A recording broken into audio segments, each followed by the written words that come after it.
Hello everyone, and today I would like to talk about my Inquisitor build. So this build focuses purely on dealing as much damage as possible while fighting in the front lines. So just straight into it. I'm currently level 51. I happen to level up during a previous recording. However, after realizing that YouTube doesn't have annotations anymore, I decided to re-record it. But generally, level 50 is around the level that you should be at after you finish the main story. And this character is currently recorded in offline mode because Wolcen had a rocky start with their servers. Not a big deal. The only thing that I really edited in was like the gold and the primordial essence, just so I could buy equipment and get my skills all to level 47. But other than that, like everything about the character was unmodified and can be done totally legit. Okay, so first off, regarding the stats, I went full ferocity and I didn't invest a single point in the other three. The reason is because uh, I'm not really going to be using agility or wisdom. And in regards to toughness, I'm getting all of my defensive skills or survivability from my passives and from my equipment. So I just went full in with ferocity. So let's just look into the details in regards to the set. So what you would probably notice immediately was the insane amount of damage that you see right here, 7,300. Not only that, I have 47 critical chance and almost 500% critical.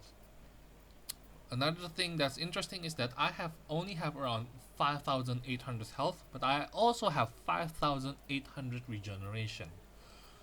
So basically, like every second you would be healing up to max HP. You don't need lifesteal, you don't need heals or even potions. You can basically just survive through everything. How we achieve these values, I will explain. But just to continue on, I have 100% block chance. This is the one of the most important things that you want to achieve in this build as well, and 45% block efficiency.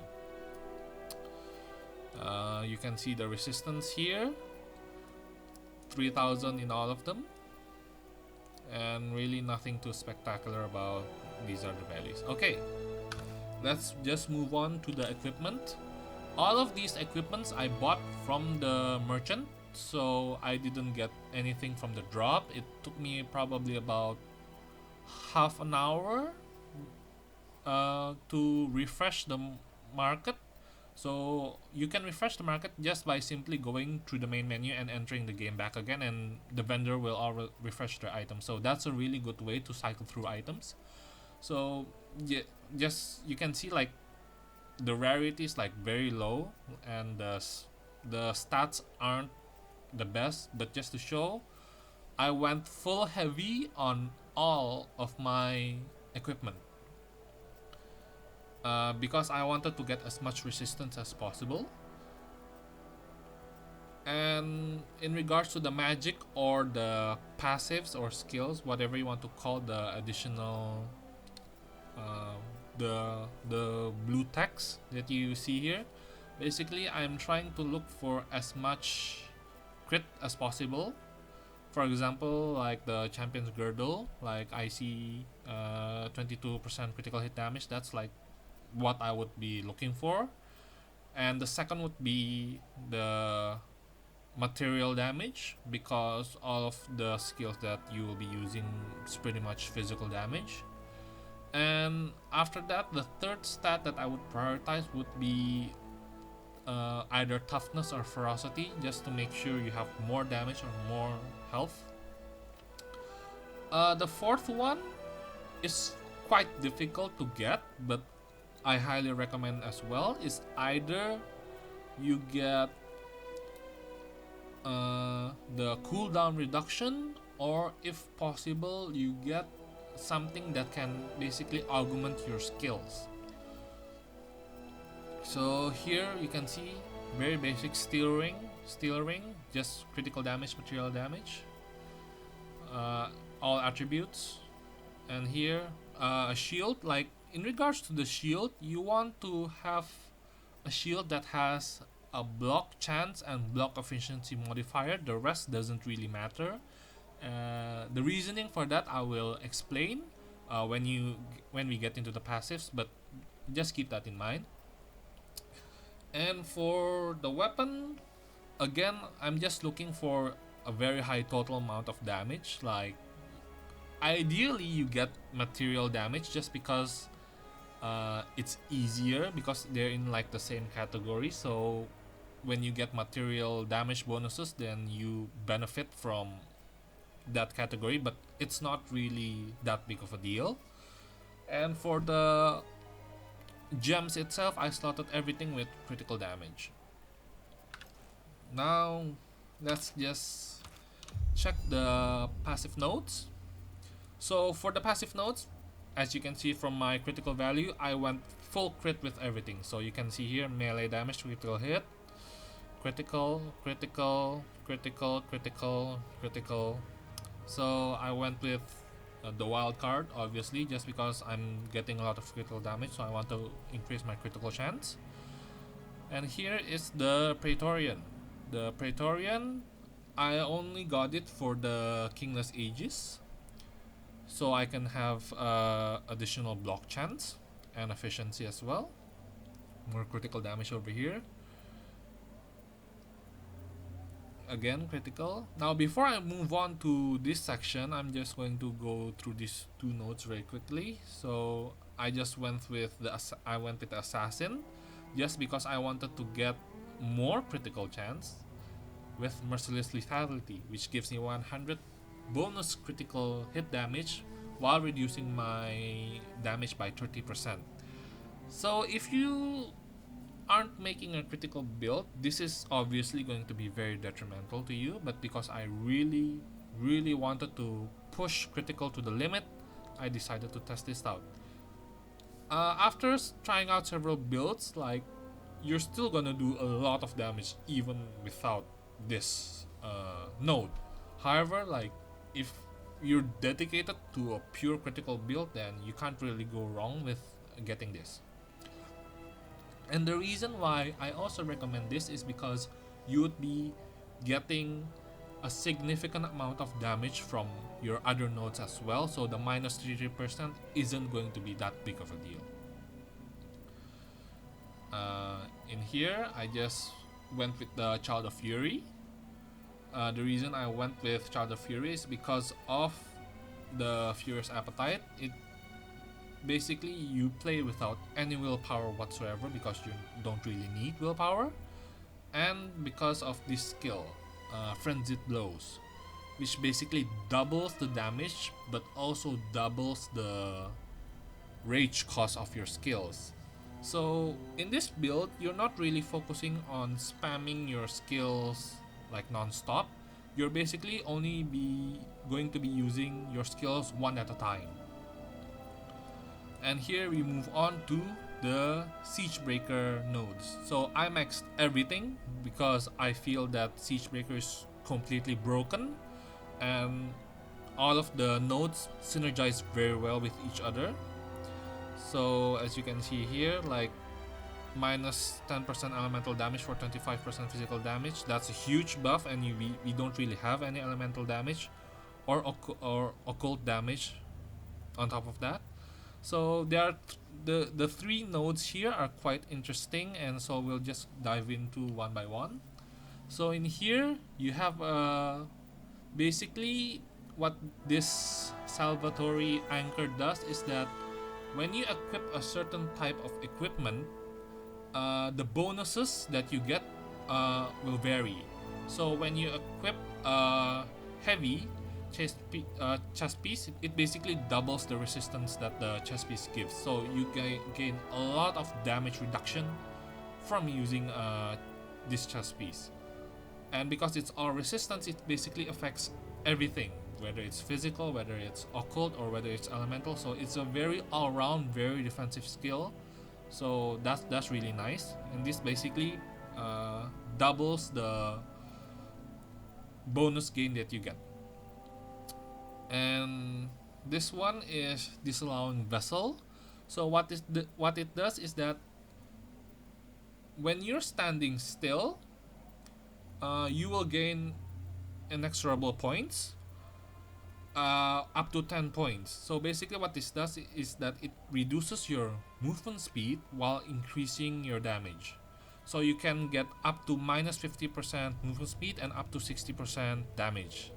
And what this does is, when you augment the note further, is secure parry, which is the health regeneration per point and all resistance score per point. And finally, this is a belligerent banner, which is basically when you gain fortress points every 1.5 seconds up to a maximum of 10, and 4% block chance per fortress point.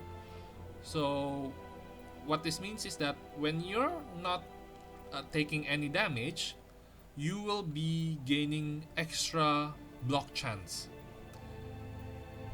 And the reason why this is important is because depending on your shield and whether or not you're wanting to get more nodes, is basically like, this is a skill that you would take if you don't have 100% block affinity, block chance. And this is to ensure that you basically get a guaranteed block.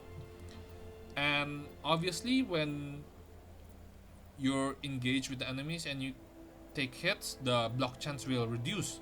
However, just those extra hits early on will basically make or break your character, because as stated previously, I'm maxing up full ferocity, and your survivability is greatly improved when you have 100% block. Because even though you basically have full tank gear and you're investing a lot in tank skills, there are still some bosses that can potentially one-shot you. So it's very dangerous if you basically don't keep an eye out on your surroundings, and this definitely helps.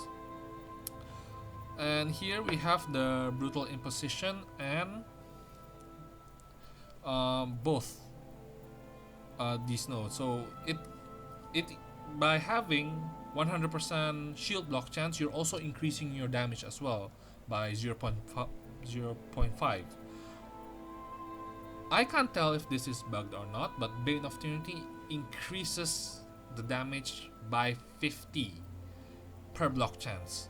So let's just give you a demonstration on the reason why I think Siegebreaker is so incredibly OP. So we have 7,000 damage here when we equip a shield. However, the moment we take it off, our damage drops massively. And just to show the regeneration, you can see here we have disallowing vessel. So when you walk around, the value starts to go down. However, you don't really lose it if you're like dodging. That's an important thing to keep in mind. But okay, let's just consume all of our buffs. You can see that the health regeneration immediately just drops, and also the resistance. So the skill is absolutely incredible for you to be able to tank just everything in the game. Now let's move on to the skill section. I have Wings of Ishmir.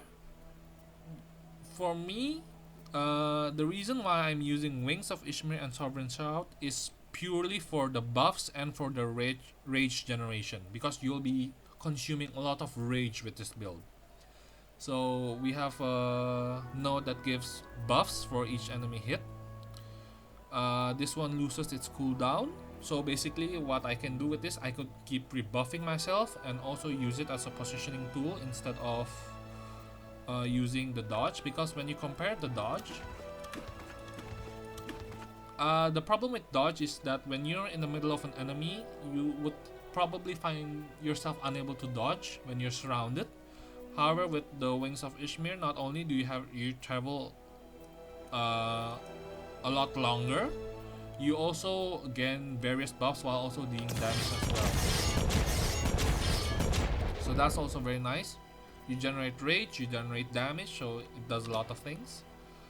Increases damage dealt by yourself and allies in the area of effect landing, and also increasing damage just because you can.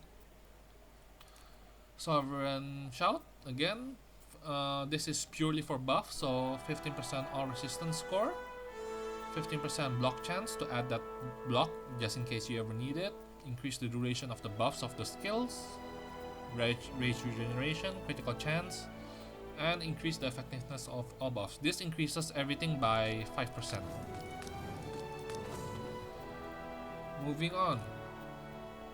For Bleeding Edge. Bleeding Edge is one of the best crowd clearing skills that you can possibly use with this build. The reason is because it synergizes so well with the node that I showed you before, that basically doubles the cost but also doubles the damage. So basically you just cast and forget. Axe continues to spin after being thrown. The axe now follows you as you move, and increase the weapon damage. Very straightforward. We also have Blade Storm, which is basically even more AoE. Increased rage regeneration from enemies killed by this skill. Reduces rage cost. Can be held to prolong the duration of the skill. Increases critical chance. And also increased damage.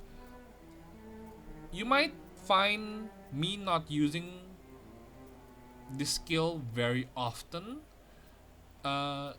Because at this stage of the game, when you're still level 50, you won't be able to sustain the rage cost.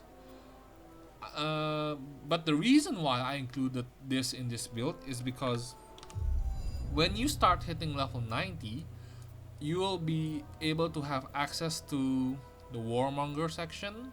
So you have like Bestial Frenzy and also Manic Slaughter, and you would also be able to get the Heat of Battle.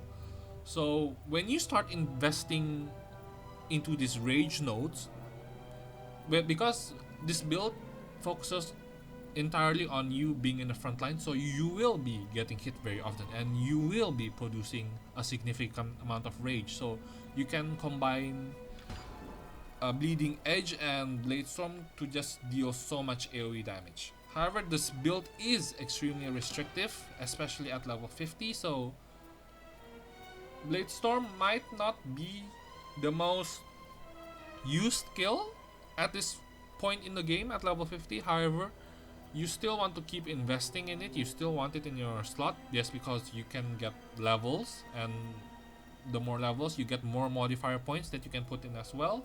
And it will eventually, at the cap level of 90, it will become an incredibly powerful skill. So don't disregard it, and just keep leveling it up. And finally, arguably the bread and butter of this build. This is what I use to kill bosses. So we have increased weapon damage. There's an explosion area and an effect around you when the hammer is recalled. Launch 2 hammers instead of 1. Increased critical chance based on block chance. When recalled, the hammer creates a damaging area of effect where it was recalled, and increases critical damage. So normally you're supposed to only have 8 at around level 50, so I'm just going to remove that. So we only have these. So what this does is that when you cast the skill and you recall it, the hammer will stay mid-air for like a second or two, and that will still continuously deal damage, which is very good, especially if the boss happens to be stationary. You will basically just one-shot them. And that's basically pretty much it for the entire build. So let's just test it out. We'll do an expedition map.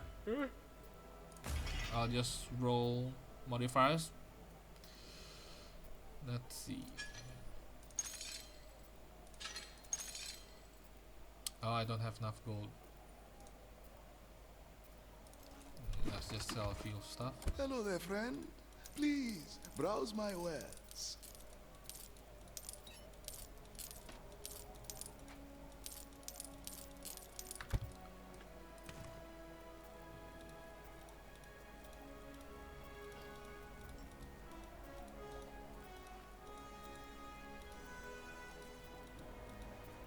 What are you looking for?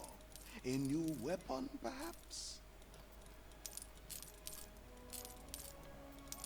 Alright, we should have enough gold by now. Welcome to the Purple Phoenix.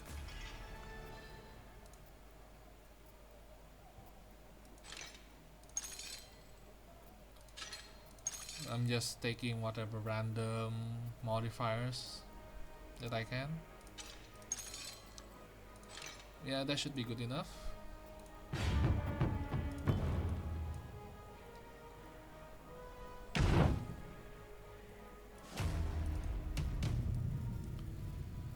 So basically, when you're engaging in the enemy, you want to use your first and second skill.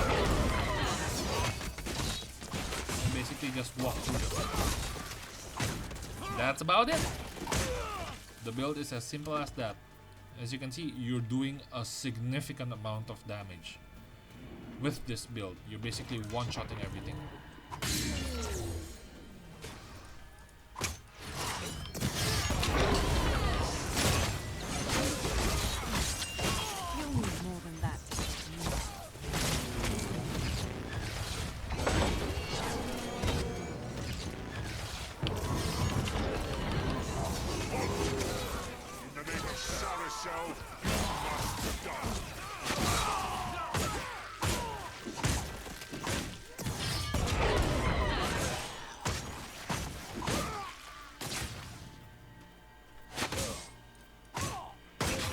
Even your normal right clicks deal a lot of damage as well.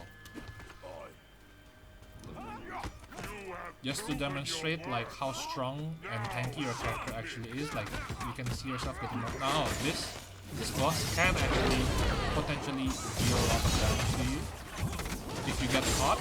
So that's the reason why I started moving. But as you can see, I'm just gonna basically stand here. You can see you just keep regenerating.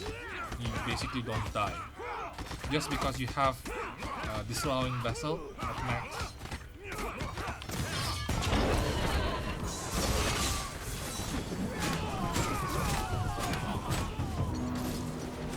This is a very nice combination, the AoE.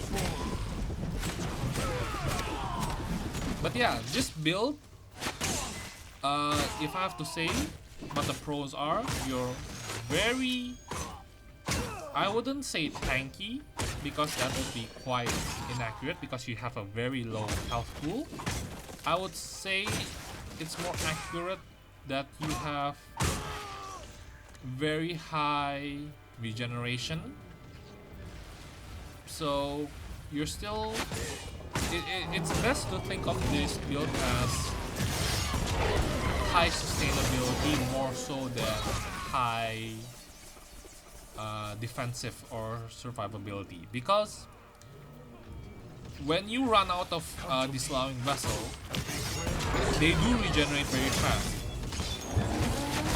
That is true. However, if you allow yourself to get caught by the major bosses, especially if they happen to have like the boss that gives insane damage, like you can get one-shotted, or there is a possibility for you to be able to get hit by the boss and multiple enemies, and your regeneration ticks won't activate fast enough to heal you, so you can still die for sure with this build.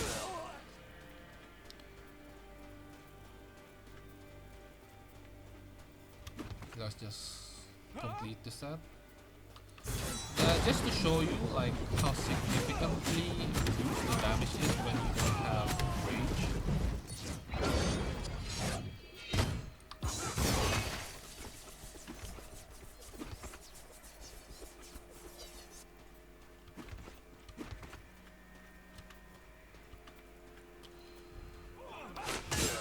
can't manage that right now. Yeah, you can see here like the damage drops significantly when you're not casting it with very high rage, which is the reason why we have these two skills generating a lot of rage. Can be used very often as well. So it's overall a very strong build. I personally really like this. Like I originally wanted to make a paladin build, and I happened to stumble across the siege breaker. Originally I wanted to make a build with the Praetorian and tested it out just to see like how good it actually was. It wasn't as good as I imagined. Then I went with a full agility build with defensive stats as well. Didn't really work out. Then I stumbled across the siege breaker by pure coincidence because I wanted to make a pally, so like being able to have defensive skills and offensive skills at the same time sounded really appealing. And then I stumbled across this build and I've been like having such amazing success.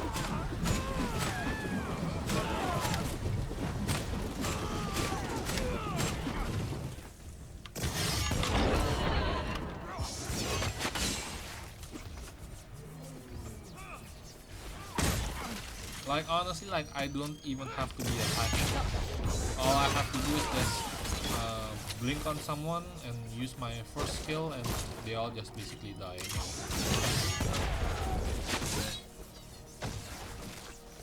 Come to me and be cleansed.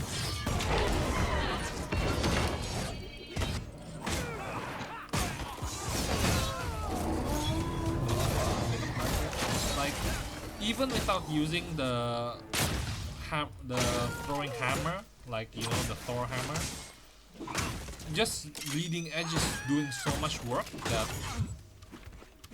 I honestly don't have to be using. Another thing. Yeah, one shot. That's how powerful this build is. Again, like the pros, very high damage, very high critical. The cons, you can still die against very high burst damage. That's one thing to consider. You're also very slow on top of that as well. And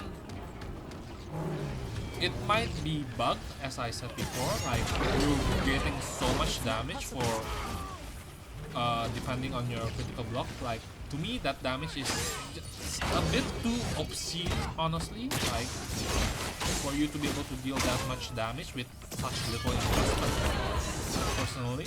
So I'm not sure if they screwed up the value when punching in the numbers or something, but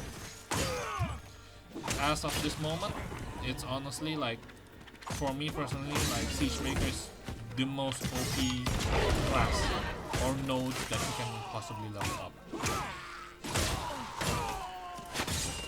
So yeah, the reason why I invested in block chance is for the damage, and also because my fourth skill has a node that, like you saw before, scaling the critical chance with the block chance, and because I have 100% block chance, I have 100% crit.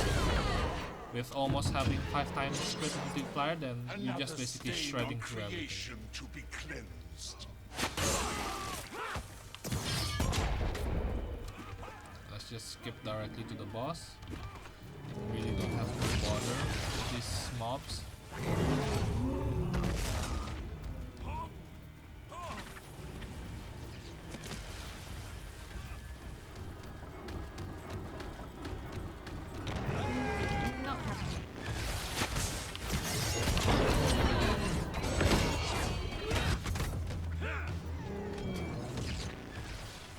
One shot.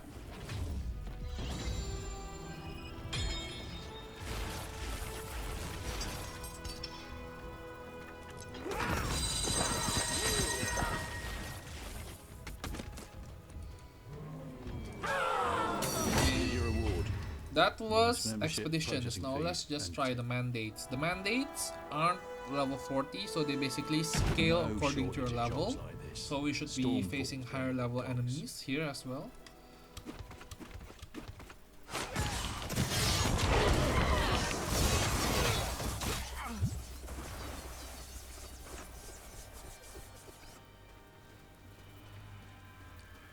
still no problem whatsoever with clearing with them.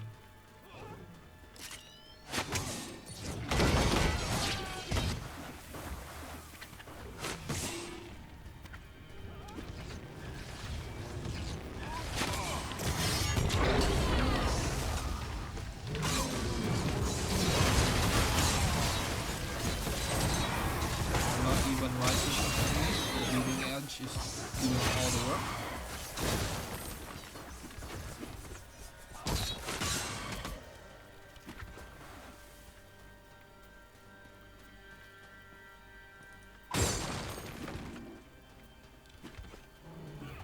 Yeah, one of the tedious things about this build is that because you run quite slow, like getting to the objective is sometimes can be quite annoying.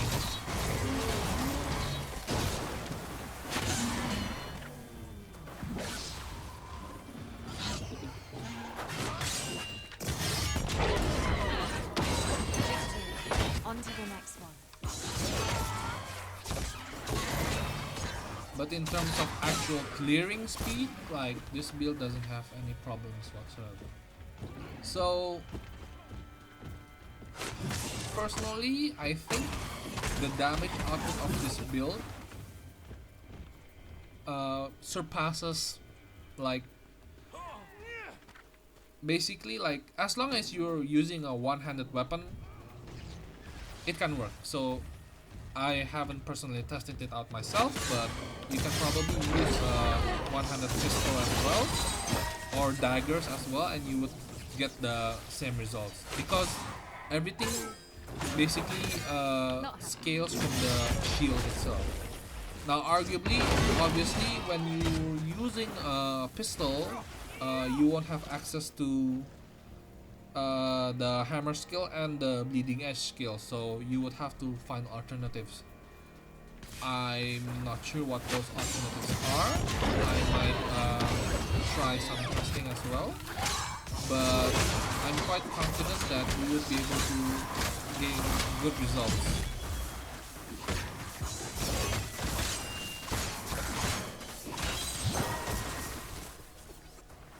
Didn't even bother using my Blade Storm or Flight.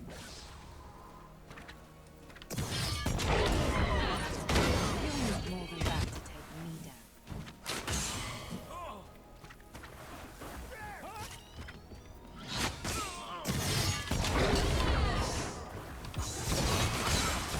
The quicker they are.